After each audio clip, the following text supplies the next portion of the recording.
औरंगजेब का शासन था और हम जिनको आज भाई कहते हैं, जिनके भाईचारे की मिसाल दी जा रही है, उनका अत्याचार चरम पर था। छोटे छोटे नौनिहाल बच्चों को दीवारों में चिनवाया जा रहा था, गर्दनें उतारी जा रही थी। 10-10 साल की, 5-5 साल की, 12-12 साल की लड़कियों के साथ दुष्कर्म किए जा रहे थे और वो सरे चौक होते थे, सरे बाजार होते थे। शर्त इतनी थी केवल कि वो लड़की हिंदू की होनी चाहिए, वो बच्चा हिंदू का होना चाहिए। जब नाम पूछ पूछ के, कलावा देख देख के, जनेऊ देख देख के, तिलक देख देख के, चोटियां देख देख के मारा जाता था, उस समय की ये बात है। एक पाकिस्तान के अंदर चला गया, अब तो लाहौर जिले में सियालकोट गांव का नाम था और वहां पर एक व्यापारी रहते थे जिनका नाम था धनपत राय। उनका 12-13 साल का छोटा बच्चा जिसका नाम था हकीकत। आप जानते हैं, आप सबने, मैं सुनाता हूं तो शायद रोंगटे खड़े हो जाते हैं मेरे, तो आपका पता नहीं जब उस चीज को पढ़ते हैं, सुनते हैं। तो उस समय मकतब था, मुसलमानों के द्वारा चलाया गया, हिंदुओं के कोई विद्यालय नहीं थे, गुरुकुल सब बंद हो चुके थे। उस टाइम पे उसके पिताजी व्यापारी थे भागमल।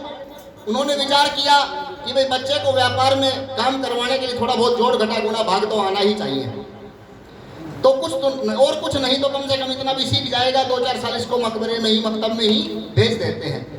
तो उसने वहाँ मुसलमानों के यहाँ जो मकतब था उसमें ही उसको पढ़ने के लिए भेज दिया। वहाँ पर 2-4 बच्चे हिंदुओं के थे, बाकी सारे के सारे मुसलमान थे। पढ़ाने वाला मुल्ला जी था। और आपको पता हो कि उनके यहाँ काजी जो होता है वो फतवा जारी करता है, उसकी चलती है। अपने यहाँ पुजारी कहते हैं, उनके यहाँ मस्जिद में काजी होता है, लेकिन अपने पुजारी को तो नकली बना के पेश किया जाता है, हमेशा मजाक का पुतला। लेकिन उनके काजी फतवा जारी करते हैं, उनके अंदर ताकत होती है। एक रोज की घटना है, मुल्ला जी वहां पर थे नहीं और हकीकत राय एकांत में बैठ के पढ़ रहे थे। कुछ मुसलमान बच्चे आए और उन्होंने उनको जबरदस्ती खींचा और कहा कि चलो आप खेलेंगे। हकीकत ने कहा भाई मैं खेलूंगा नहीं, मुझे पढ़ना है। उन्होंने कहा नहीं खेल लेंगे, और वो जबरदस्ती उसको उठा के ले जाने लगे। अब हकीकत ने कहा कि देखो तुम मुझे जबरदस्ती कर रहे हो, जब मुल्ला जी आएंगे, गुरु जी आएंगे, मैं उनसे तुम्हारी शिकायत करूंगा। अगर यहां से साफ नहीं आ रहा वहां बैठ जाओ, इसको मारो, मैं तुम्हारी शिकायत करूंगा। तो उन बच्चों ने कहा कि चाहे तुम शिकायत करना, हमारा क्या बिगाड़ लेंगे मुल्ला जी, राज तो हमारा ही है। हकीकत ने कहा देखो तुम मजाक समझ रहे हो, मैं माँ भवानी की सौगंध खा के कहता हूं कि मैं तुम्हारी शिकायत मुल्ला जी से जरूर करूंगा। जब ये बात सुनी तो मुसलमान बच्चों ने माँ दुर्गा को, माँ भवानी को गालियां देना शुरू कर दिया। वो बच्चे गालियां देने लगे। हकीकत राय को भी गुस्सा आ गया। 12-13 साल का बच्चा, उसे गुस्सा आया। उसने कहा कि जो जो गालियां तुम मुझे, मेरी माँ दुर्गा को दे रहे हो, हमें दे रहे हो, वो गालियां तुम्हारी फातिमा को लग जाएं। उनके फातिमा बेगम प्रसिद्ध हुई है, फातिमा को लग जाएं। जब उन बच्चों ने ये सुना तो उन्होंने बवाल मचा दिया कि इन्होंने तो इस्लाम का अपमान कर दिया। हकीकत ने फातिमा को गालियां दे दी। शोर शराबा हुआ, तब तक मुल्ला जी आ गए। मुल्ला जी के पास शिकायत लगाई गई। इतिहास कहता है कि मुल्ला जी जानता था कि इस बच्चे की कोई गलती नहीं है। मुल्ला जी ने उस बात को दबाने की कोशिश की, ज्यादा तूल नहीं पकड़ाया, 1-2 डंडे मारे, थप्पड़ चट्टो मारा और बैठा दिए। लेकिन छुट्टी के बाद में मुस्लिम जो बच्चे थे वो काजी के पास चले गए और काजी के पास जाकर के कहने लगे कि फला फला का जो लड़का है वो हकीकत राय, उसने हमारी माँ फातिमा को गालियां दी है, इसी प्रकार से इस्लाम का अपमान किया है, और मुल्ला जी ने उसे कुछ नहीं कहा है। काजी ने उसको बुलवाया और बुलवा कर हकीकत राय को, उसके पिताजी को, और कहा कि भैया तो इस्लाम कबूल करो या तुम्हारा सिर कलम किया जाएगा। क्यों? क्योंकि तुमने फातिमा का अपमान किया है। बात बढ़ गई। हकीकत राय की माँ ने कहा कि बेटा धर्म बदलना नहीं है, चाहे तेरी नाड़ कट जाए, और अगर तू धर्म बदल ले तो आकर के मुझे शक्ल मत दिखाना। हकीकत राय ने अपने पूर्वजों की कथाएं सुन रखी थी और वो भी जानता था कि धर्मो ए भदोहंती धर्मो रक्षति रक्षित है। धर्म की जो रक्षा करता है, धर्म उसकी रक्षा करता है। दूसरा, मेरा जन्म तो फिर हो जाएगा, मुझे डरने की कोई बात नहीं है। ये बच्चे के दिमाग में था। बच्चा भी जिद में अड़ गया। लाहौर मुकदमा सियालकोट से उठा, लाहौर के थाने में चला गया। वहां पर कोई पठान थे, उनके सामने मुकदमा पेश हुआ। कहते हैं कि पठान को दया आ गई बच्चे के ऊपर। पठान ने सोचा कि अगर मैं इसको वैसे छोड़ दूं तो फिर मेरे को भी नौकरी साथ होना पड़ेगा, क्योंकि शासन तो दिल्ली में औरंगजेब है। तो उसने बच्चे को एकांत में समझाया कि बेटा तू मान जा, मर जाएगा, ये मार देंगे तेरे को, मैं जानता हूं तेरी कोई गलती नहीं है, लेकिन हकीकत राय ने कहा कि धर्म बदल के जीना कोई जीना नहीं होता, मैं धर्म नहीं बदलूंगा, चाहे मेरी गर्दन काट दी जाए। और काजी उसको समझा रहा था। 2-3 बातें हैं, लेकिन मैं आपको सामने एक बात पेश करता हूँ। आज मेरा थोड़ा स्वास्थ्य ठीक नहीं है। हकीकत राय जो काजी से कहता है, उस समय की एक बात मैं आपके सामने पेश करता हूँ। काजी को क्या कहता है? दान लगा के सुन काजी तो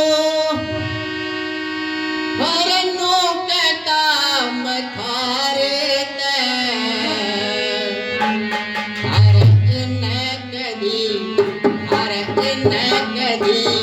हमने कही ये नारी गलती मारे हो, इन्हें कही हमने कही ये नारी गलती मारे। पर ध्यान लगा के सुन काजे तो कहता मैं थारे इन्हें कही हमने कही ये नारी गलती हमने कही ये नारी गलती मारे।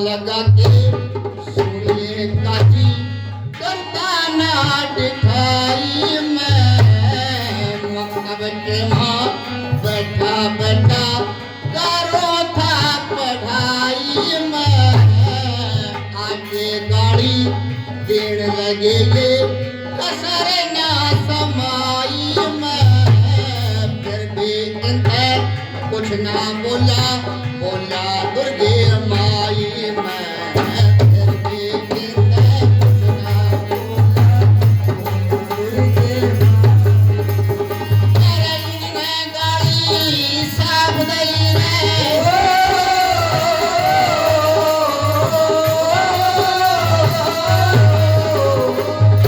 इन्हें गाड़ी साफ दई मना गाड़ी दे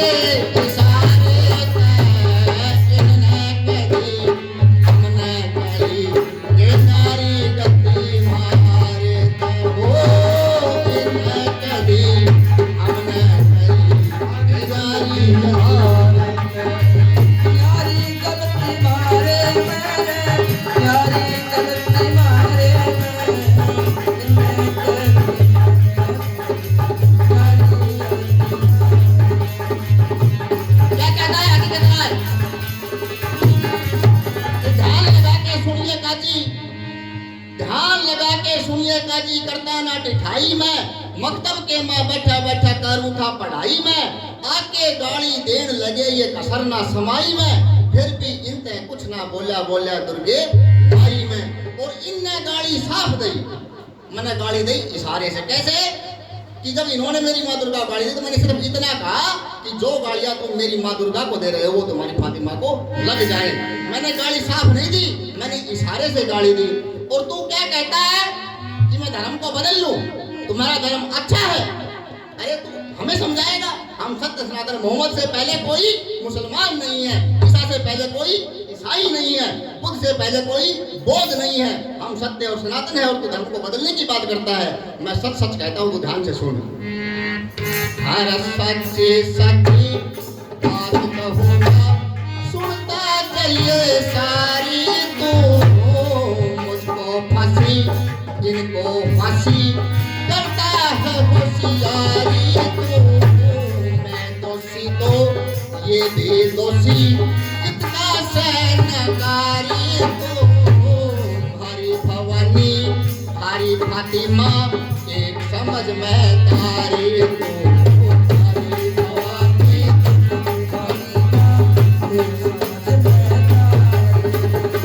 अरे न्याय करेगा सच्चा ईश्वर हो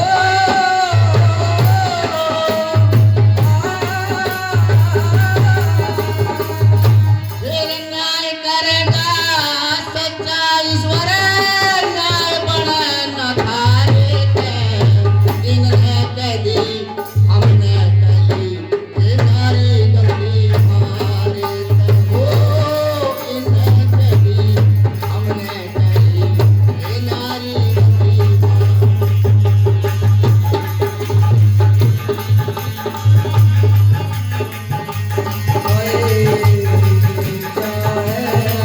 एक मंदिर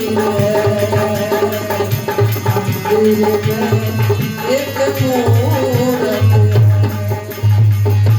मूर्ति कैसी होती है तेरी सूरत जैसी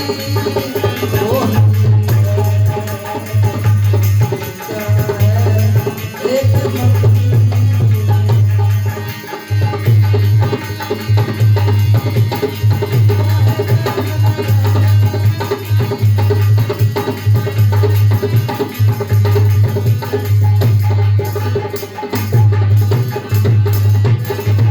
कहता है कि कतराए साची साची बात कहूंगा सुनता जाइए सारी तू मुझको फांसी इनको फांसी करता है होशियारी तू मैं दोषी तो ये भी दोषी किसका सैन्याकारी तू मारी भवानी थारी फातिमा एक समझ में तारी तू कहता है कि तुम्हारा धर्म में दया है तू कहता है तुम्हारा अल्लाह दयावान है इसलिए मेरे को मौका दे रखा जी कहता है कि देख हमारा अल्लाह कितना दयावान है हमारा धर्म कितना अच्छा है कि तूने दोष तो इतना बड़ा किया है कि तेरे को मृत्युदंड होना चाहिए लेकिन हम तेरे को माफ कर सकते हैं तू मुसलमान बन जा इस्लाम कबूल कर ले बोला हकीकत तो हंसी आई बोला अरे कमाल करता है तू इतना भेदभाव दोष बराबर इन्होंने हमारी माँ को गाली दी हमने इसको दे भी दी तो दोष बराबर और मृत्यु एक को और तू कहता तुम्हारा धर्म अच्छा है और मेरे धर्म के बारे में बात करता है तू कहता धर्म बदल लो सुन इस बात का जवाब भी मैं तेरे को देता हूँ भारत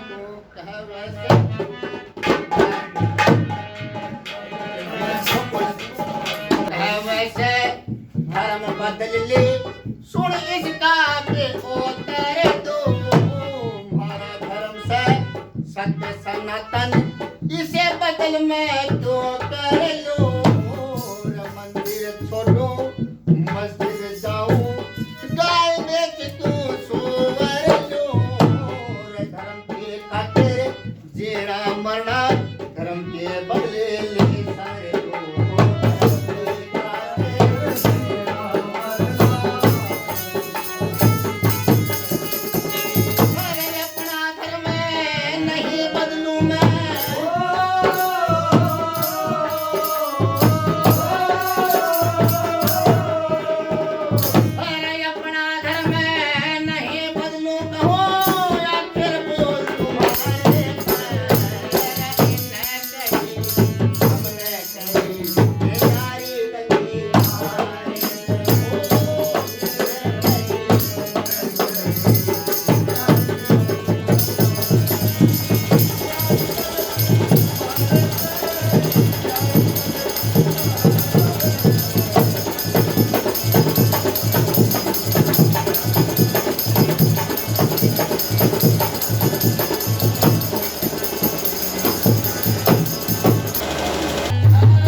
धर्म बदल ले सुन इसका भी उत्तर दूं धर्म की खातिर जीना मरना धर्म के बदले ले कर दूं और मेरा धर्म है सत्य सनातन इसे बदल मैं क्यों कर लूं मंदिर छोड़ूं मस्जिद जाऊं गाय बेच दूं सुअर लूं ऐसे काम मैं क्यों करूं और किस लिए केवल जीने के लिए क्या ये धर्म बदलने के बाद में मेरी मृत्यु नहीं होगी अवश्य होगी एक दिन मरना ही है तो धर्म बदल के क्यों अपने धर्म में मरना श्रेष्ठ है और मेरे पास तो प्रमाण है मेरे को तो भगवान ने समझाया है क्या नैनम सिदंती शस्त्राणी नैनम जहती पावके न जैनम कृदंता को न शोषिती मारुत है। ये आत्मा कभी मरता नहीं है, कभी जलता नहीं है, कभी गलता नहीं, कभी सूखता नहीं है।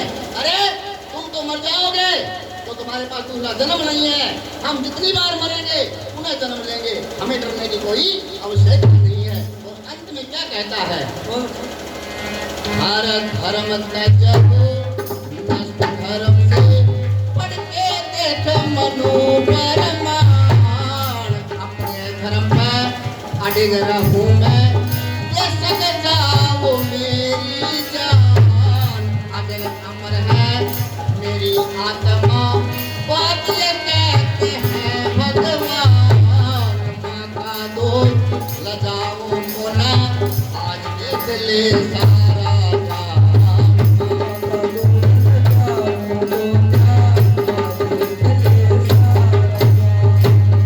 अरे संदीप स्वामी गुरु मुरारी,